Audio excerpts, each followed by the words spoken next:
Oh, all right. We're back with the headline eye part two with my guest Mikey, and that was Mikey J. Yeah, And the song, what was that called? it's called it's called Bombs. Back on my bullshit. Wow, he said like you just said get down or like pretty much get down or lay down. I was rocking to that. I was listening to it, and it was like the thing about it is like, and that beat hit hard with the drums and with the horns and everything. I'm about to say drums. Excuse me, my fault. 216-249-6658 is the number to call in. www.wnrv1081.com when we get on your Nerd DJs network. Now the thing about it is like, which one do you like to do most? Do you like to because of the pandemic, there's not has been a lot of performers. Do you like to act or do you like to make music? Which one do you like to do most? I mean, you made music longer than you did acting, correct? Yeah, well, depends how many times I had to act my way out of the police situation. Oh, okay. We're gonna leave them pigs alone. I know somebody that needs to act their way out of the police station. Council person Bashir Jones of Ward 7 has a little problem with some guns right about now, so I'm gonna keep you on that abreast of that situation. We need to talk to Bashir. If you want to get me on the horn, you know where I am. 216-249-6658. But Like, you get pulled over, uh-huh. you gotta act way out of that ticket Right. or them cuffs. Yeah. So you had to act like, hey, officer, it wasn't me, pretty much, right? Yeah. But which was it? I don't know. I just love both the same. It's like both my children. Mm-hmm. They both my children. I don't love one either less. Music wise, I get to entertain the people in an audience on a whole different spectrum with a microphone. Mm-hmm. The stage is my platform, and the audience is just the people that I'm just gonna be rapping to. Right. As per acting, I get to write my script, and I get to be the actor, Mm-hmm. or the artist rather, because Right. I don't consider myself an actor. I just consider myself an artist, painting a picture visually for people onto a screen, and hopefully they will be entertained by that. Okay. So I love them both the same. Right. So I know with the pandemic, there's a lot of stuff that's been shut down and you can't perform. But like, when was the last live performance that you did? I really can't call it. When my mom passed in 2016, this I do know. When I lost my mom, I had one final album to be distributed by Def Jam. Mm-hmm. And I didn't want to do no music. I didn't want to do nothing. I just said, yo, the hell with it. I went into that mode, and I had just gotten back from Vegas. I was on tour. Right. I was doing 30 cities. Mm-hmm. And I just got back from Vegas, myself, nice and smooth. Dana Dane, was out there killing it. Of course, I'm the young. They're the pioneers. Right. And you the young. I'm the Generation X. Right. So when I got back, my mom lost her, and I didn't want to do anything. I didn't have any drive to do Mm-hmm. music. Right. So any shows, I did a couple of live performances, but my big tours and my big shows, I haven't done any in a few years. Okay. So I mean, you lost your mom. Sometimes, with that, losing a parent, especially your mom, when you lose your mom, it hurt like here in the heart. So, would you, once everything has been lifted and things of that nature, will you be doing live shows again, or will you just be sticking to acting? It depends on the booking agent or the promoter. Nowadays, I just move a certain way. I don't want certain people in the venue. I don't want a certain element opening up for me. Right. So it depends what's going on. It depends if this thing is still around. I'd rather perform in front of 5 people or 10 people than 1,000 or 5,000. Right. So you said, what do you think about what do you think about the music that's going on today, like the mumble rap, the trap music? What do you think about it? You have an opinion on that? I would just say to each his own. Is it me? No, it's not. It's not something that I would even consider hip hop in a sense. I would consider it a branch of hip hop, but that's more so millennial. I call it millennial music. Mm-hmm. You know, um, if you're out there mumbling, people. I mean, to each his own. Me, right. I'm a traditionalist. I love, I do all my music. I produce my music. You pretty much write everything yourself. Yeah, production wise, me playing the keys, playing the piano, doing what I'm doing. I don't know. It depends. I like YK Osiris. I see him up there. Right. I love this kid. Tentacion. Yeah, Pop Smoke. Mm-hmm. I'm real meticulous who I'm going to listen to in these millennial days. Right. So, who are some of your? You have a favorite hip hop artist, or your favorite is you? Nah. It's hard to pick a favorite, because Nas, Cool G Rap, NWA, right? PE, Public Enemy, Rakim, and I can go on and on. It's hard to pick a favorite because each and every one of them bring a different element, a different type of style, and just everybody's just different. Mm-hmm. That's like asking me. Somebody asked me not too long ago, who do I like more, Michael Jackson or Prince? They're two different type of artists. Right. They're two different types of artists who give you different types of music. Right. So I love both of them the same as well. Right, because you come from the mecca of pretty much hip hop. Like I listen to KRS-One, Public Enemy. I listen to, Boogie Brown Productions. I listen to Rakim, Eric B. and Rakim. So, the West Coast, I listen to NWA, Eazy-E, Dr. Dre, Ice Cube, E40. Yeah. What was this other guy? Oh, yeah, Spice One. Nobody mentioned Spice. Yeah, I listened to Spice One. It was like, you listen to Spice? Yeah, I listen to Spice One. Just because I look like a damn librarian don't mean I don't listen to no Spice One for real. But, it's like the thing about it is like you mentioned the hip hop genre right now. Speaking of shows, what is one of your favorite shows that you've done, like, period? Like, yeah. Yes.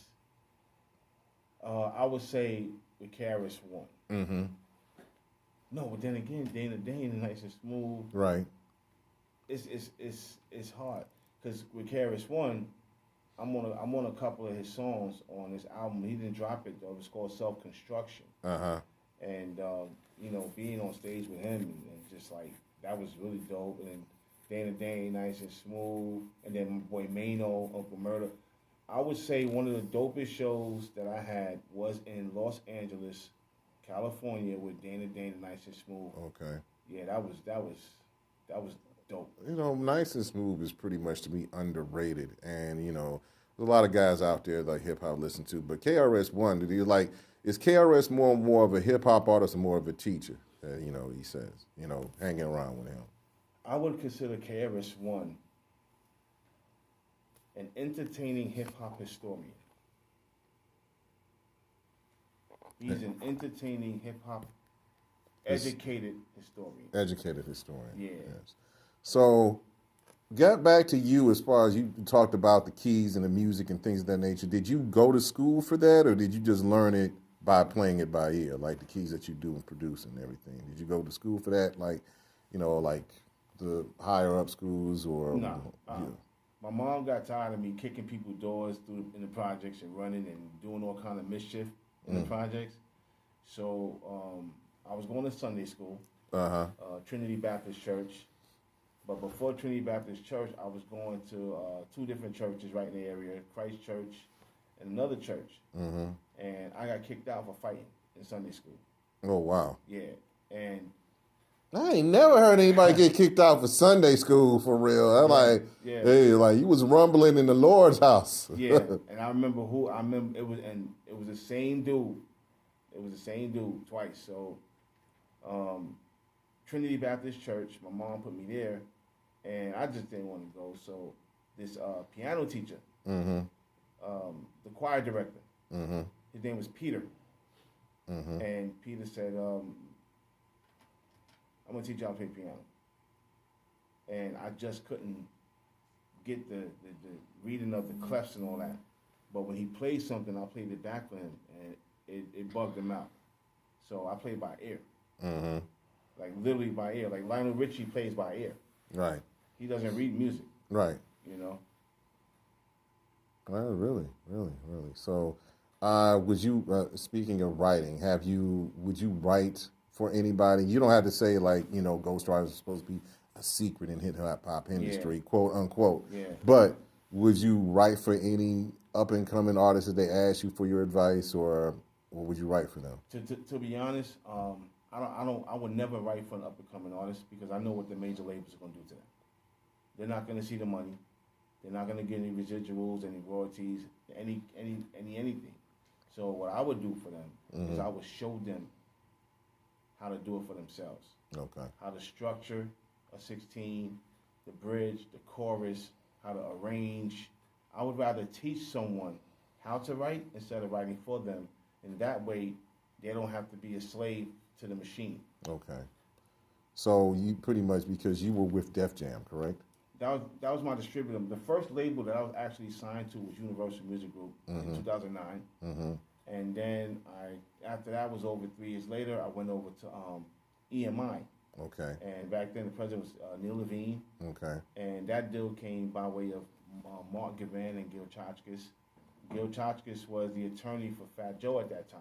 Okay. For Joey. Mm-hmm. So that's how I met Gil. Gil loved my music. Mark, same thing with Mark. And we all just became real tight. Mm-hmm. And I definitely owe them a lot of gratitude. So they gave me the EMI deal. After EMI, when Sony purchased the EMI, I transitioned right over to Sony Red, and then I wasn't real happy over there. Mm-hmm. So I just made my way over to another situation, which was when Def Jam started their distribution outlet. I just ran with that. Okay. So, and how long were you with Def Jam? I would say I can't remember the acquisition between Sony and EMI. Around 2015. Okay. Yeah. So after that, you just been doing stuff on your own, or are you still under that distribution? Actually, I still have the option of putting out anything I want to put out, but I was going to put out one last project, and then my mom passed. Right, your mom passed. Yeah, so I held that project back, and then I was going to put a project out there last year, and then COVID hit. Right. So it's like, all right. So you going to still put the project out, so it's still waiting? Okay, yeah. Because of all that, like the COVID hit, the world turned upside down, then you had the Black Lives Matter and the protests. And all right, we're going to get political. So what do you think about the structure of African Americans pretty much in the music business? Because major record labels are like, there was, I think, Tribe Called Quest, and I think Q-Tip put it out there. He said because major record labels are shady. That's one of the lines, I remember. So what do you think about the business of major record labels with all the streaming services, the SoundCloud, Tidal streaming service, things of that nature? What do you think, how do you feel about it? If it's written in stone that God tossed the devil out of heaven for reasons known, why would you still go shake hands and embrace the devil? Okay. So a lot of artists, they would rather sell their soul. And some artists, they're in a position to where they don't know where the next meal is going to come from. They don't know how they're going to feed their children if they have children. So the labels know, they know a lot of the artists in the black community that they sign and don't have anything. So they're utilizing that against the artists. It's called an oppressed situation. I read this book in college called Pedagogy of the Oppressed. Mm-hmm. It was about this young man named Sid Arthur. And Sid Arthur was in an oppressed situation. So record labels are utilizing, and have been utilizing for many years, black entertainers' oppressive situations for their benefit. So as artists out there, you guys really have to start paying attention as to why these labels are signing y'all. Some of y'all are just taxed. Right. So we got a call in. That was quick. Hello, caller, are you there? This is the Headline Eye. Yes, hello. May I ask who's calling? Hi, Josephine. How are you? You have a question for Mr. Mikey J?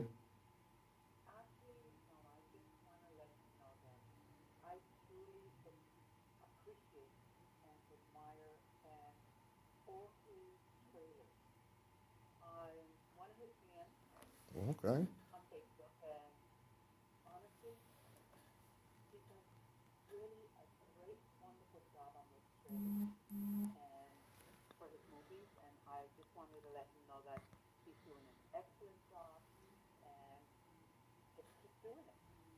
Okay. Wow, thank you so much. Wow, thank you, Josephine, for calling into the station. That means a lot. Thank you so much. Wow, that's a admire. Anybody want up 216-249-6658? I'm sure there's a lot of people admiring your work right about now. Yeah, that means a lot. That really means a lot.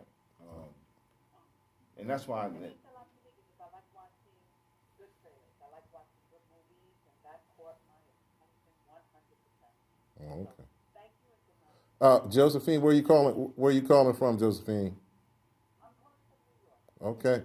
That's what's up. Thank you very much for showing love to us here in Cleveland, Ohio. And I'm like, hopefully you didn't get as bad as much snow as we got down here or in Texas. Well, no, we're expecting snow tonight. Okay. Or tomorrow morning. Okay. Thank you.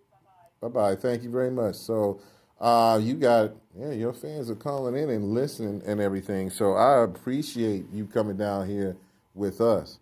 Yeah. So what is, T-Rex, we got another song of his? No, just that. Oh, just that one? We're going to break soon. Okay, yeah, we about to go to break, and we about to hear another local artist, another lady artist. I hate to say female, another female artist from here soon. And today's her birthday, so I told her I was going to play it. But the thing about it is, what advice would you give, before we go to break, what advice would you give to somebody that's, I want to be an artist? Let's just say me, I want to be an artist, I see all the glitz and glamour and the gold and the chains and all the stuff and the cars and stuff and the money. What advice would you give to an up-and-coming artist? Well, first and foremost, that's just what you see. Glitz, glamour is just a jaded industry. All of my music videos, every car you see, every bit of jewelry is mine. So if an artist is going out there thinking as if all these artists own the materialistic items that are in these music videos, they're mistaken. So the first bit of advice I would definitely give is don't believe the hype. Mm-hmm. You gotta have faith in God. You gotta put your entire career in God's hands, because it's gonna happen on God's time and not your time. Right. Be different. Don't follow the trend. Be the trend. If they're going left, you go right. The industry is set up to where they follow what they call a track list. The track list, all the music has to be repetitively the same. Mm-hmm. Production-wise, drum pattern, you name it. It has to be the same type of style. So just be your own person. Don't depend on a label. Don't worry about getting signed to a label. You don't need a label with the technology we have out here now. I would also say, know the business and learn the business of music. Learn the history. Know what you want to get involved in. If you want a job at McDonald's, you know what McDonald's is all about. Right. Different burgers or filet of fish. Right. The music industry is more than just picking up a microphone and getting dressed to go on a stage or an interview. Mm-hmm. It's an entire business that you need to be educated on. There's a lot of laws. Learn what laws Congress pass every day in retrospect to us as artists. There's a lot of laws that they pass, some good, some bad. So there's a lot more to the music industry than just the so-called glitz, glamour, and the jadedness of it. Mm-hmm. I've been educated in music far before I became a music producer or hip-hop artist. I had to make sure that I learned from EPMD to do that. Right. So you pretty much, wow, that's iconic right there. So the thing about it is like you would just tell them pretty much watch your paperwork and watch what you're doing. Is it feasible or advisable if they can afford to get an entertainment attorney to get one, or they can do the work for themselves? Nah, it depends. If if you're dealing with mechanical rights, mechanical royalties, and there's a whole lot of different situations. Prime examples, if you want to put your music into a film or put in a soundtrack, there's publishing involved, there's performing rights societies involved, there's mechanical rights involved. There's a lot of stuff involved to where you can actually get your money if your paperwork is right. Mm-hmm. If you just signing off to where they can use it and they're not putting in that you're going to get paid, you following me? So there's a lot. There's a lot. I would say to them, this is not just about getting knowing it yourself. This is not loving hip-hop. This is not growing up hip-hop. This is none of that. The music industry is a real industry. It's a gift and a curse. The gift is the sound of beautiful chords over some nice melodies and some drum patterns, whether you're rapping or singing. But it's a curse when you got to deal with the devil. And that would be the presidents of or the CEOs wearing them suits and ties. No, not even. See, that's the slave master. Mm-hmm. You got to worry about the Sambo. Oh. The Sambo. The Sambo. Not Uncle Tom. Uncle Tom was the good guy. Right. The Sambo was the asshole. The A&Rs. The A&Rs. Are the Sambos. They're the ones who are doing the slave master's work. We about to get in deep into that after break. Yeah, like I want you to explain more about the Sambos, the A&Rs when we come back. This is something that all artists pretty much, especially hip-hop artists, should know about. So we're about to, speaking of artists, happy birthday to Kat Danielle. I'm playing her new single, Whole Things. You can catch it on YouTube, on her YouTube channel. Happy birthday. Celebrate it. We'll be right back with a headline eye with my guest, Mikey J. We'll be right back. Hey, Mr. Gardner. Yeah. I had sent 3. You sent 3.